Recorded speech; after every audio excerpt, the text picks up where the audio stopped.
Hello guys, drone shot po natin dito po sa may nasunog po ng sa may Parola. Ayan na umabot hanggang Magdamag. Ayan, pinakita po natin ang ating drone para mapakita ko sa inyo yung pinaka-area po dito. At napakalawak po na nangyari ng sunog. Maraming salamat sa ating mga viewers, subscriber na lagi nang sumusuporta sa ating channel. Ito po muli ang inyong lingkod, Skywalk TV. Ayan, sinumpo natin para mapakita sa inyo na kung gaano karaming mga bahay ang mga nasunog dito. Ayan.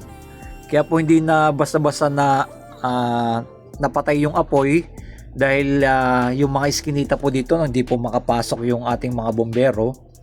At isa pa dito sa may pinakadulo. Ayan. Ayan, i-comment nyo na below kung anong masabi nyo po dito sa may Parola ng mga nasunog nating mga kababayan. Ang ay nga po sa balibalita kandila po ang po dito sa sunog na to. Ito po ang isang balita ay magkakaroon po pala dito ng Manila North-South Harbor Bridge na gagawin. Ayan. Ang purpose po ng Manila North Harbor Bridge ay mabawasan ng traffic sa Manila Port area, lalo na sa mga truck na kargomento. Mas mabilis na biyahe between North and Harbor at South Harbor. Magkakaroon ng alternate route bukod sa Delpan, M. Rojas Bridge. Yan, tutulungan ng mga movement ng cargo papunta at palabas sa Port na Manila. Improvement overall transport and logistics sa Metro Manila. Yun po pala. Ayan. Ayan. Isa sa mga balita po na magkakaroon po pala dito po sa may Parola ng Manila North-South Harbor Bridge. Ayan. Ayon sa ating mga kababayan, kaya nga daw po pala nasunog po ito. Totoo kaya yun ang balibalita? Kaya i-comment nyo na below. Tingnan nyo po ang sitwasyon po dito. Ayan.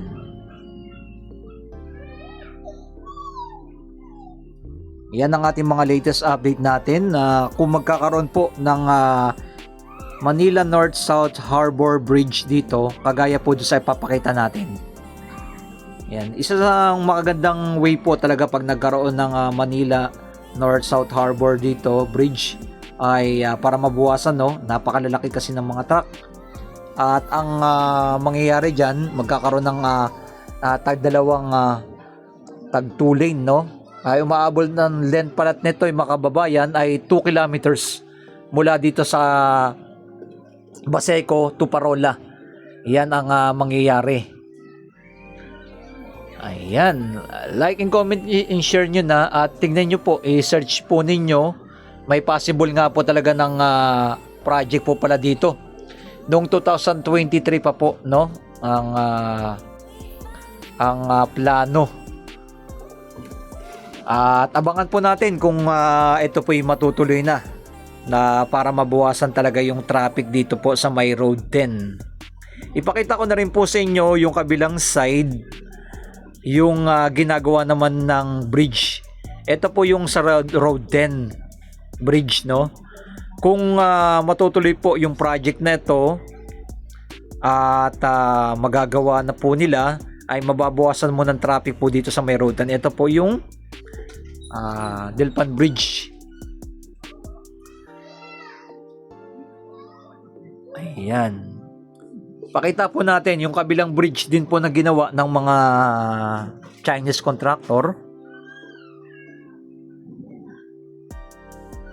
Ayan.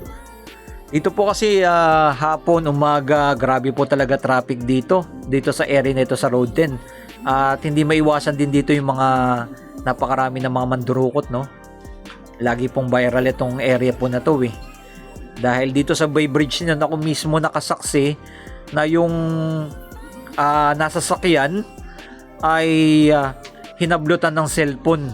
Kitang-kita ko po yun, ni-report ko po sa pulis po yun Yun nangyari dito sa may bridge.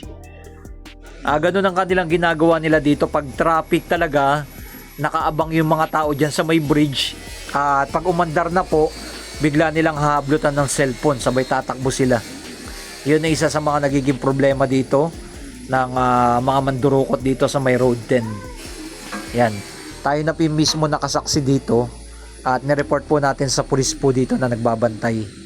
Ayan, nakikita nyo, nagkakaroon na po ng heavy traffic dito sa may flyover. Yan po yung mga sitwasyon. Pakita po natin, ito naman po yung Binondo Intramuros Bridge naman. Ayan. Kitang-kita nyo mga kababayan, ito po yung bridge na nagdudugtong dito sa may Binondo at dito sa may Intramuros. Napakalaking tulong po ito at talagang nabawasan ng traffic at napakabilis na po ng magiging biyahe mula Binondo hanggang Intramuros. Yan, ganito rin po yung possible na kanilang gagawin po diyan po sa may Manila North-South Harbor Bridge, no? Yan po ang ating aabangan ng gagawin po diyan sa kabilang side naman po. At least pinakita po natin na possible na ganito po yung gagawin nila na cable wire po na gagawin. Ayan, salamat sa ating mga viewers, subscriber na lagi nang sumusuporta sa ating channel. At yan po ang mga latest update natin dito sa may Manila. At syempre nakikiramay tayo sa mga nasunugan po dito. At ganun po talaga ang ating kalagayan pag may hirap talaga. Lalo na pag mga squatter area dikit-dikit ay possible talaga na magkaroon ng mga sunog na nangyayari. Okay, maraming salamat sa inyo lahat dyan. Like and comment and share and keep safe palagi and God bless. Ito mong muli ang inyong lingkod, Skywalk TV. Mabuhay ang ating bansang Pilipinas.